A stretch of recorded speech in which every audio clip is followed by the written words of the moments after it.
عليكم السلام ورحمة الله الحمد لله እሺ እንትን የሆነ ካፊር ቤት ዛሬ ማለት ነው ሱረቱል አንቢያ 9ኛውን አያ እንትን እያሉበት ነበርና እስኪ ተፍሲሩን ተብራራልኝ ብዬ ነው። ليش من دون السلام አይ ሙሉን ብታብራራልኝ ተፍሲሩን ፈልጌው ነው። سورة الأنبياء 91ኛው አያ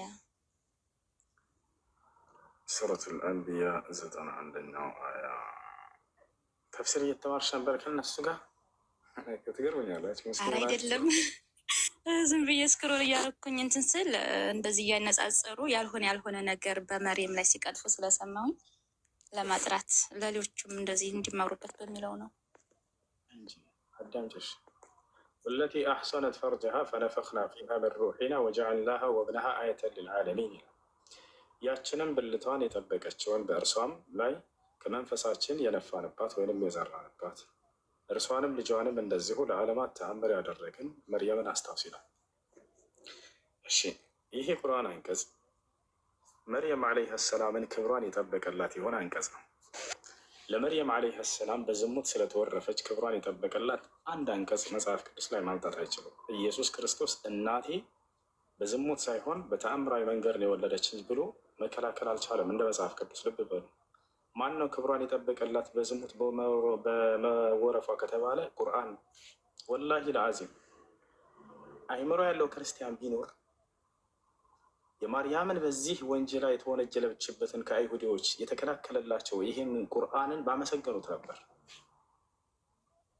ምክንያቱም ዲፋ ያደረገላት በዝሙት ስለተወረፈች አምላካችን አላህ ስብሐነሁ ወተዓላ ነው። ክብሯን የገለጸላት ይሄ ቁርአን ነው። ብልት የሚለውን ቃል ስላየ ነው እነዚህ ሰዎች። አንደኛ ፈርጅ የሚለው አማርኛው ላይ ቦታ ላይ ብልት ብሎታል። ፈርጅ ማለት ቀዳዳ ነገር ማለት ነው። በነገራችን ላይ ማንኛውም ክፍተት ነገር ፈርጅ ይባላል። ወማ ለሃ ሚን ፍሩጅ ይላል አላህ ስለ ሰማይ ሲናገር፣ ሰማይን ወደ ሰማይ ቀጥ ብትለህ ብታያት ለእርሷ ቀዳዳ የላትም ይላል። ወማ ለሃ ሚን ፍሩጅ ማለት ብልቶች የላትም ሰማይ ማለት ነው አይደለም። ስለዚህ ሁለት ትርጉም አለው ከሰለፎቻችን ዘንድ። አንደኛ ምንድን ነው? ብልቷን ከማመንዘር ጠብቃለች የሚለው ነው። ሁለተኛ ደግሞ ምንድን ነው? ወለቲ አሕሰነት ፈርጅሃ ፈነፈኽና ፊሃ ሚን ሩሒና መልአኩ ጅብሪል ዓለይሂ ሰላም መጥቶ ዘራባት የሚባለው ነገር ምንድን ነው? ፈርጅ የሚለው ይሄ በልቧና ልቧ መካከል ያለው የልብሷን ቀዳዳ ለማለት ነው። ጅብሪል መጥቶ አይ ፊ ጀይቢሃ ብሎ አብደላህ ብን ዓባስ ፈስሮታል። ትክክለኛው ተመራጩ ተፍሲር እንዳውም እሱ ነው። አብደላህ ብን ዓባስ ፈርጅ የሚለውን ጅብሪል ዓለይሂ ሰላም መጥቶ በልብሷ መካከል ሩሕን ዘርቶ መሄዱን ነፍቶ መሄዱን ለመግለጽ ነው ብሎ ቃል በቃል ተናግሯል። ይዟቸዋል አለ። አጠቃላይ ያኛውን ቢሆን ራሱ ብልቷን ከማመንዘር የጠበቀች እያለ ክብሯን የገለጸበት ነው። ገብቷቸዋል አይደል? ይሄንን ለማርያም በዝሙት እንደወለደች መጽሐፍ ቅዱስ ይናገራል ወይ? አይሁዶች ተናግረዋል ወይ? አዎ ተናግረዋል። ነገር ግን የሚከላከልላት አንድ አንቀጽ አለ ወይ? ላ የለም በፍጹም። አይ በዝሙት አልወለደችም የሚል የለም። አላህ ቃል በቃል በቁርአን ላይ ግን ተናግሮላታል።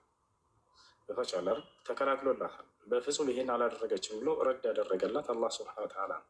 እርሷን እንዳውም በዝሙት ነው የወለደችው በማለታቸው አላህ ረግሟቸዋል አይሁዶች ለእርሷ ክብር ሲል። ገብቷቸዋል አይደል?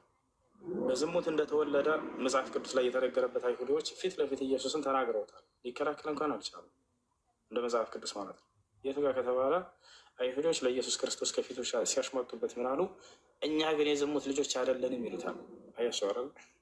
እኛ ግን አባት አለን እያሉ ይፎክሩበታል። እኛ ግን አባት አለን የዝሙት ልጆች አይደለንም ይሉታል። አንተ የዝሙት ልጅ ላይ እያሉት ነው።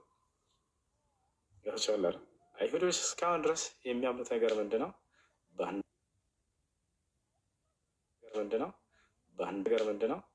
ባንዲራ የሚባል አንድ የሮማዊ ንጉሥ ማርያምን ተገናኝቷት ነው ኢየሱስ ክርስቶስን የወለደችው በዝሙት ብለው ነው የሚያምኑት። ቪዲዮዎችን ሁሉ ላሳያቸው ይችላለን። ረጅሉን ዩቃሉ ለሁ በንዲራ የተባለ ማን የሮማዊ ወታደር እሱ ነው ማርያም ጋር ዝሙት ሰርቶ የወለዳት ብለው ነው የሚያምኑት። አንተ የዝሙት ልጅ ነው እያሉ ያናገሩት ነበረ። በጠቃላይ ይህ ነው። እሺ ቀጥሎ ምን አለ? ወጀዐልናሃ ወብነሃ አየተን ሊልዓለሚን አለ። እርሷንም ልጇንም ለዓለማት ድንቅ ተአምር ያደረግኳቸው አለ አምላክ አላህ ሱብሓነሁ ወተዓላ። አያችሁ አይደል? ታዲያ የማንን ክብር የሚገልጽ ነው? ማርያምንና የመሲሁን ክብር የሚገልጽ ነው። በመጽሐፍ ቅዱስ ላይ አንዲት ቦታ ላይ ኢየሱስ እና ማርያም ራሳቸው ድንቅ ተአምር ናቸው የሚል ቃል አለ ወይ? ላ የለም። እንዳውም የተረገመ ነው ኢየሱስ የሚል ነው ያለው። ገላትያ 3:13 ላይ ጳውሎስ መርግም ነው ኢየሱስ ክርስቶስ እያለ ይናገራል። የተረገመ ነው ይላል። ያ ነው።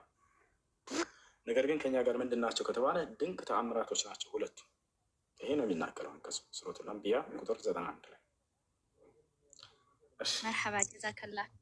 ሌላኛው ጥያቄ ማለት ነው አንድ ሴት እና ወንድ ሲጋቡ ያንን መህሯን በሰዓቱ ሳያደርግ ቀርቶ ብዙ አመት ቆዩ እንበልና ከዛ መህሯን መቀየር ብትፈልግ ይቺ ሴት ትችላለች? እሺ አንዴ ከተናገረች መህር ተናግራለች። ያንን ነገር ኢትፋቅ ካደረጉና ከተስማሙ ከዚያ በኋላ ግን ያንን መህር እሷ ለመቀየር ከፈለገች እሱ ከተስማማ ችግር የለውም፣ መቀየር ይችላሉ። መህር የማን ውሳኔ ነው? የሚስት ውሳኔ ነው። የሚስት ውሳኔ ነው። አላህ በቁርአን ላይ ወአቱ ኒሳ ሱዱቃቲሂነ ኒህላ ይላል። ሴቶችን የመህር ስጦታቸውን ከውስጣቸው ደስ ብሏቸው ስጧቸው ብሏል። እሷ ነች የምትወስነው። ቀለል አድርጋ ታድርግለት መህሩ። ነቢያችን ሰለላሁ ዐለይሂ ወሰለም ኸይሩ ኒካህ አይሰሩሃ አሉ። መልካም ጋብቻ ማለት መህሩ ቀለል ያለበት ጋብቻ ነው ብለው ተናግረዋል። ቃለ ልኢማም ኢብን አልቀይም አልጀውዚያ ረሒመሁላህ ተዓላ አልሙጋላት ፊል መህር ለይሰ ሚን ሀድይ ነቢ ሰለላሁ ዐለይሂ ወሰለም፣ መህርን ማጋነን ከነቢ ሰለላሁ ዐለይሂ ወሰለም መንገድ አይደለም ብሎ ተናግሯል። ስለዚህ መህር ስትናገሩ ጊዜ ሴቶች ቀለል አድርጉላቸው ለወንዶች። ቢያንስ አንዲት መኪና ምናምን በቂ ነች፣ ወይንም 1 ሚሊዮን ምናምን ትበቃለች። በጣም ህይወት ስለተወደደ አሁን በተለይ ሀገራችን ላይ ቀለል አድርገት መህር አታጋኑ ተዋል። መርሐባ ጀዛከላ። ጥያቄ አዛን ብሎ በይነል አዛን ወል ኢቃም ውስጥ ሀይድ ቢመጣት አንድ ሴት ያንን ስጨርስ ቀዷ ታወጣለች?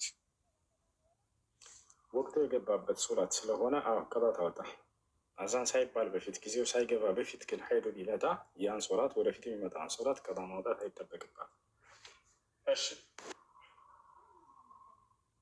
መርሐባ ጀዛከላ። ሰላም አለይኩም ወረሕመቱላሂ ወበረካቱ። አለይኩም ሰላም ወረሕመቱላሂ ወበረካቱ። እንዴት ነህ? ጉንፋን አልለቀቀህም? አልለቀቀኝም። አላህ ኃጢአት መድኃኒት እኔ ጋር ነበር። ግን መድኃኒት ምንድን ነው? ፎቶ አንስቼ ልላክልህ ወይ አሁን በቪዲዮ ላሳየህ? እሺ ሰራዊት ማሳል ጀመረ። ክራይስት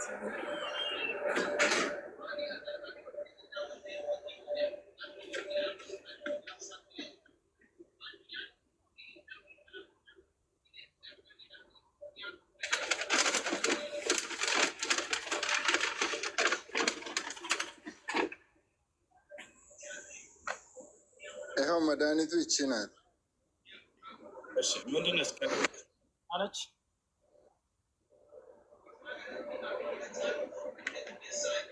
በአረብኛን ተጽፎበታል። እስኪ አንድ ጊዜ አንተ ዶክተር ሰጠው ነው አይደለ? ዶክተር አዞልህ ነው አይደለ? እኔ ወስጄበት ነው።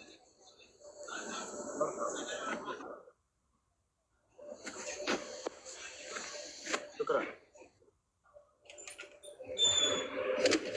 እሺ አውፈን አንድ ጥያቄ ነበረች። እሺ አንድ ወንድሜ ጓደኛዬ ከክርስቲያን በኩል ነው መሰለኝ ጥያቄው መጣለት። ሴት ልጅ በክርስትና መብላት ይቻላል የሚል ጥቅስ አለ አለኝ አለ። ሴት ልጅን መብላት ስጋን እንደዛ አለኝ። አልተረዳሁትም። ብቻ በክርስትና በመጽሐፍ ቅዱስ ዛሬ የኔውን እንበላለን፣ ነገ ደግሞ የአንተውን እንበላለን የሚል ጥቅስ የት አድርገሽ? እንደ ክርስትና የሰው ስጋ መብላት ይቻላል። ይህን የሚያደርገው ማን ነው ከተባለ እግዚአብሔር። ከእግዚአብሔር ሰዎች አንሰማም ካሉት ከሚቀጣባቸው ቅጣት መካከል አንደኛው የራሳቸውን የልጆቻቸውን ስጋ ማስበላት ነው። የበሉ ሰዎች አሉ፣ ያው አሉ። ምናቸውን ልጆቻቸውን በልተዋል፣ ቀቅለው ምናምን የበሉ ሰዎች። ማስረጃ ላሳያችሁ እንዳደነግጡ። አንዴ ላሳያችሁ። ሰዎች ሲያምፁት አንታዘዝም ሲሉት ከሚቀጣባቸው ቅጣት መካከል አንደኛው እግዚአብሔር ጠብቆ የልጆቻቸውን ስጋ ነው ማስበላቸው አለ። አስበላቸው። እሱን ላሳያችሁ።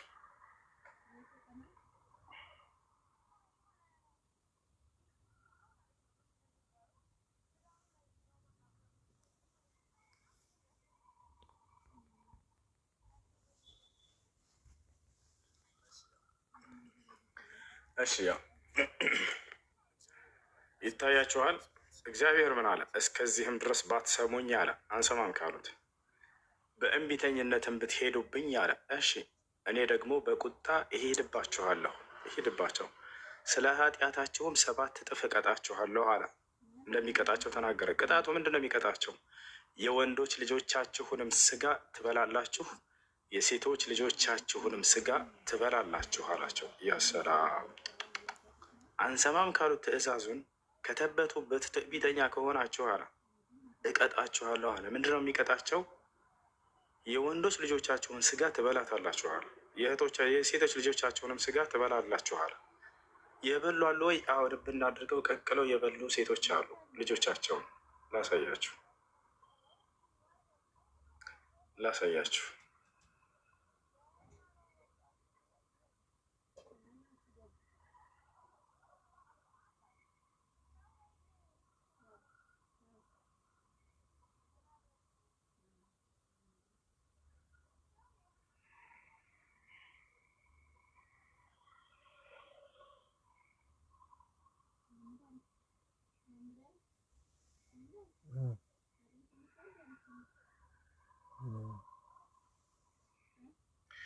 እሺ ምን ይላል እዚህ ጋር?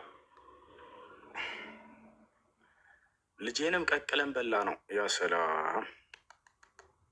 ታሪኩ ምን መሰላችሁ? ከላይ ጀምሬ ያነብላችኋለሁ። 2 ሴቶች ራብ ይለቅባቸዋል እግዚአብሔር በዚያ ከተማ ላይ። በጣም ሲራቡ ጊዜ 2 ሴቶች ተመካከሩ። ዛሬ የአንቺን ልጅ አምጪና ቀቅለን እንብላና ነገ ደግሞ ያኔን ልጅ እንበላለን አለቻት አንዷ።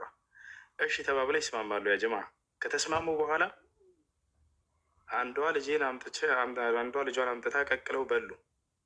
በሚቀጥለው ቀን አምጪ ልጅሽን እንብላ ስትላት ጊዜ አይ አላስበላም እኔ ልጄን ብላ ሸሸገች፣ ቃሏን አፈረሰች።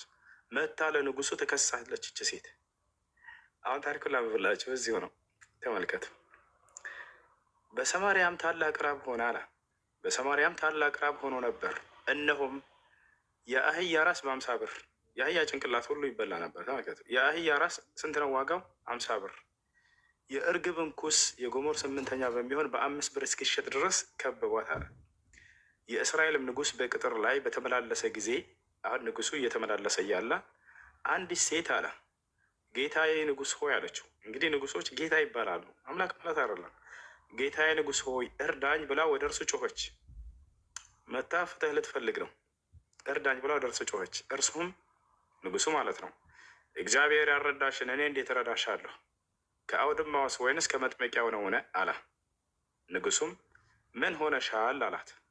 እርሷም ይህች ሴት አለች፣ ጓደኛዋን ልትከስ ነው። ይህች ሴት ዛሬ እንድንበላው ልጅሽን አምጪ፣ ነገም ልጄን እንበላለን አለችኝ። ልጄንም ቀቅለን በላ ነው። በማግስቱም እንድንበላው ልጅሽን አምጪ አልኳት፣ ልጇንም ሸሸገችው ብላ መለሰችለት። ያ ሰላም።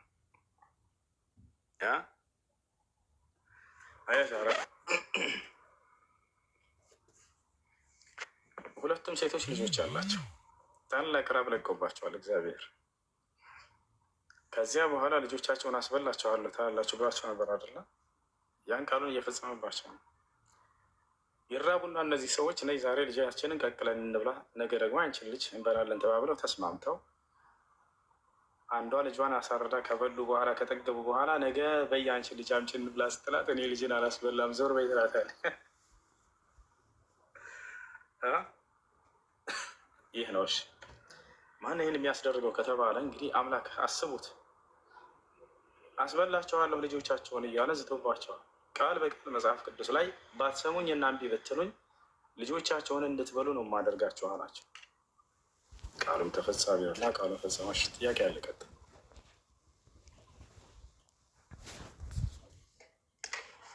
ለመሆኑ ይሄ ነቢያቶች አምላክ አድርጎታል ወይ? ላ ወላሂ አላደረገው።